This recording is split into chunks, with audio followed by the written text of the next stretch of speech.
संख्या पद्धति यानी नंबर सिस्टम। इसमें है अंक किसे कहते हैं यानी डिजिट। तो 0 1 2 3 4 5 6 7 8 9 को डिजिट कहते हैं, अंक कहते हैं।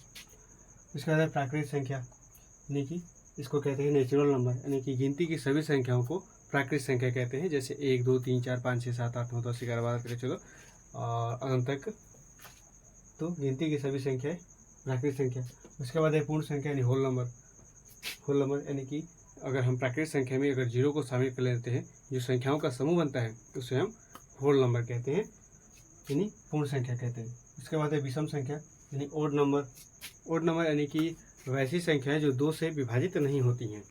वैसी संख्याएं जो 2 से विभाजित नहीं होती हैं वो ओड नंबर या विषम संख्या कहलाती हैं। जैसे 1 2 1 3 5 7 9 डॉट डॉट अनंत तक है, अपरिभाषित है। और इसके बाद है सम संख्या यानी इवन नंबर, वैसी संख्या है जिसे हम 2 से विभाजित कर सकते हैं। वैसी संख्या जिसे हम 2 से विभाजित कर सकते हैं सम संख्या कहलाती है। जैसे 2 4 6 8 10 12 14 16 18 20 22 और अनंत तक जाती है।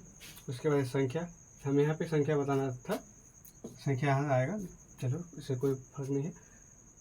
संख्या यानी कि अंकों के समूह को संख्या कहते हैं, यानी कि 2 अंकों को या 2 से अधिक एक भी अंक अगर है तो उसको हम संख्या कहेंगे। अभाज्य संख्या यानी कि प्राइम नंबर, यानी कि वैसी संख्या है जो सिर्फ एक और स्वयं से विभाजित होती है, प्राइम नंबर कहलाती है, अभाज्य संख्या कहलाती है। या हम ऐसे भी कह सकते हैं कि ऐसा संख्या जिसका केवल 2 गुणनखंड हो, अभाज्य संख्या कहलाता है। जैसे 2 3 5 7 11 13 डॉट डॉट अनंत तक। अगर हम 2 का अभाज्य संख्या 2 का गुणनखंड निकालते हैं तो 2 का गुणनखंड 1 और 2 होगा, 3 का गुणनखंड 1 3 होगा, 5 का गुणनखंड 1 5 होगा, 7 का गुणनखंड 1 7 होगा। और भी संख्याओं का गुणनखंड निकालेंगे तो सिर्फ 2 ही आएगा, सिर्फ 2 गुणनखंड ही आएगा।